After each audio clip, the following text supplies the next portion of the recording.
The sun some No, more. no, no. Okay. So well,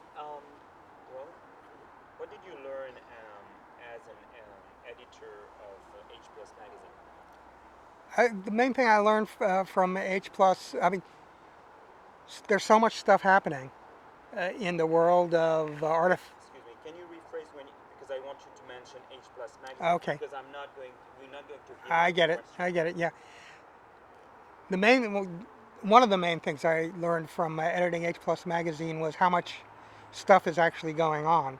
If you're not paying attention and you're waiting for things to come to market, then you might not notice that a lot of stuff is going on. But if you are paying attention, then you see that there are people who are working with replaceable parts that in some cases threaten to be as good or better than the originals. You do see that there is movement in the field of nanotechnology, that the nanorobots, that nanobots that could go inside the blood system, that Eric Drexler predicted in the Engines of Creation, is something that's actually being worked with and experimented with. Um, Across the board, you can see that there's an incredible amount of stuff happening. And then you can also experience the frustration that it takes so long for this stuff to become available. It takes a long time. Perhaps it takes a long time for it to be proved effective. We don't know. But there seems to be a lot of roadblocks to it being available. And the other thing I learned is that there are a lot of different types of people in transhumanism with a wide variety of views. And certainly a lot of people believe that all transhumanists are libertarians, kind of, you know, hacker guys, men, uh, and you realize that there's a lot of diversity, and there's a lot of diversity of thought, and a lot of a wild variety of perspectives, and you also realize that people reading a transhumanist website will accept all kinds of stuff that isn't necessarily directed towards them, because I like to be a little bit playful and I like to move a little bit outside the box and give them interviews with people like the author Jonathan Lethem, or some musicians who aren't quite directly in line with the transhumanist message. And transhumanists don't complain. They're interested in hearing lots of different ideas from lots of different areas. And critics, they're open to having critics published in their magazines. So there's an outsider's perspective that it's like one big cult, and it seems cult-like because it's so weird to if you haven't been into it, and people are speaking about things that people don't ordinarily speak about in a specialized language sometimes. But I don't know. I mean, the language is certainly no weirder than, say, academic postmodernism. Um, so and it's really not cult-like at all.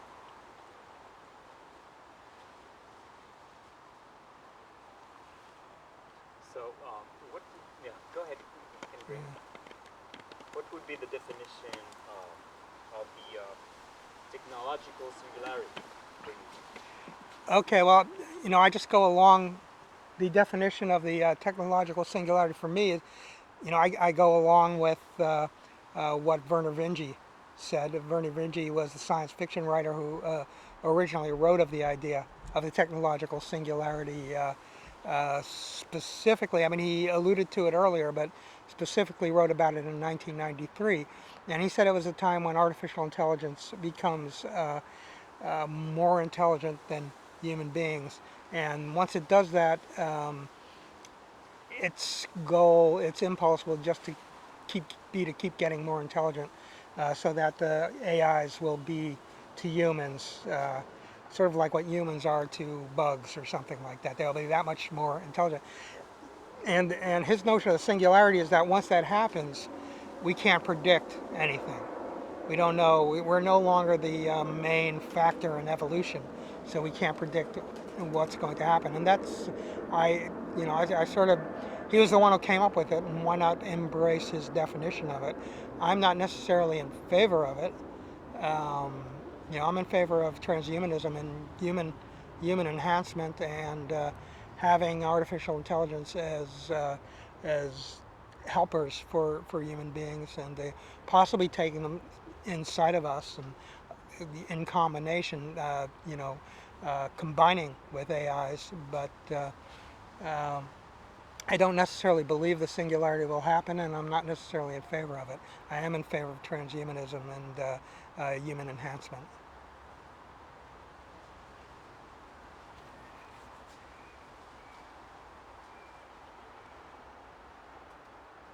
What's the definition? What's the relationship between technology and politics for you? Mine is such a big topic. I, it's a The relationship between technology and I pretty much agree with the media philosopher Marshall McLuhan that the technologies that we use really define what kind of relationships we're going to have to everything, including politics. So, relation of tech right now, um, because states, governments have really been the only thing that can hold corporations and big finance in check. Uh, Technology has created a situation where these things really can't be controlled anymore. Bitcoin is a good example of that. Um, and the first phase of this effect is to give advantage to the finance economy, people who know how to manipulate capital itself, because capital has been removed from the real wealth of physical objects and so forth. So, I think we're in a very dangerous stage right now with the effect of technology on politics. On the other hand, it gives people a way that they can connect, that they can think together.